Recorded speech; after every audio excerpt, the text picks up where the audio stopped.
Sekarang kita akan mempelajari dan mengenal tentang berbagai klasifikasi alat penukar kalor. Penukar kalor banyak sekali klasifikasinya.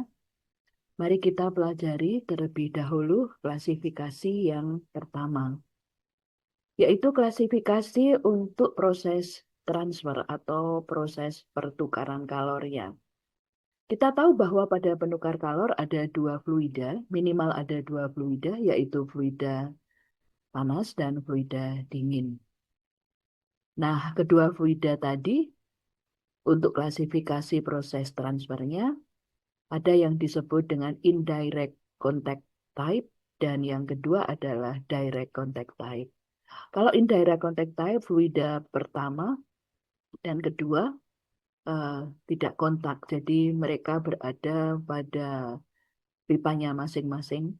Sementara kalau direct contact type eh, mereka atau fluida panas dan fluida dingin bisa langsung bercampur.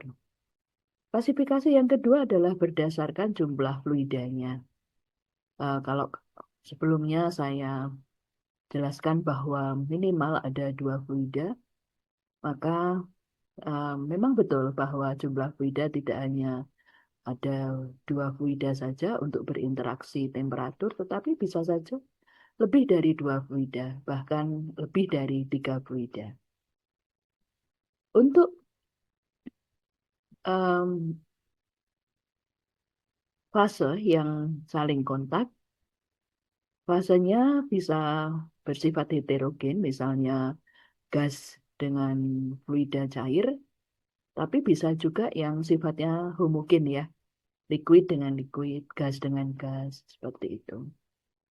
Nah, klasifikasi yang keempat adalah tentang em, klasifikasi yang terkait dengan konstruksi fisik dari penukar kalor. Ada yang bentuknya silinder atau tubular, ada yang bentuknya berupa plat datar, tapi ada juga yang bentuk dari penukar kalor itu terdiri dari gabungan sirip-sirip yang kemudian menjadi satu atau kita sebut sebagai fin. Biasanya penukar kalor yang extended surface ini ada di kendaraan kita. Klasifikasi yang berikutnya adalah tentang alirannya. Kita mengenal ada yang disebut dengan single pass dan ada yang disebut dengan multi pass. Jika kita mempunyai fluida yang kemudian masuk, kemudian mengalir, dan seterusnya dia akan keluar dari sebuah pipa, maka itu yang disebut dengan single pass. Dari single pass ini ada yang alirannya berlawanan arah, searah, dan juga ada yang cross flow. Sedangkan multipass adalah ketika suatu fluida masuk di dalam sebuah pipa misalnya, eh, maka dia akan mengalir, eh, tidak langsung keluar tetapi akan dibelokkan dulu sekali, mungkin juga dibelokkan dua kali dan berkali-kali, barulah kemudian keluar. Ini yang disebut dengan multipass. Dan yang berikutnya adalah klasifikasi mekanisme pertukaran kalor yang terjadi pada penukar kalor. Kita tahu bahwa pertukaran kalor ada tiga mekanisme, yaitu konduksi, konveksi, dan radiasi. Jadi nanti ada yang mekanisme pertukaran kalornya itu adalah kombinasi antara konveksi dan radiasi. Ada juga yang semuanya konveksi. Nah, seperti itu yang menjadi klasifikasi untuk mekanisme pertukaran kalor. Selain itu ada klasifikasi yang dibuat oleh suatu asosiasi, tema namanya, yaitu Tubular Exchanger Manufacturer Association, membuat klasifikasi ada kelas R, kelas B, dan kelas C. Untuk kelas R dan B adalah penukar kalor yang bekerjanya untuk kondisi-kondisi yang berat, Misalnya temperatur tinggi, kemudian laju aliran fluidanya besar, misalnya seperti itu.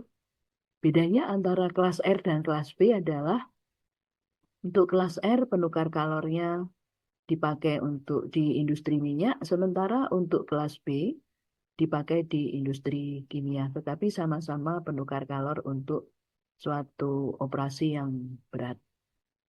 Kemudian ada kelas C, di mana kelas C ini adalah penukar kalor yang banyak dipergunakan, ukuran-ukurannya kecil, dan untuk berbagai kepentingan atau untuk kepentingan yang umum. Demikian untuk klasifikasi.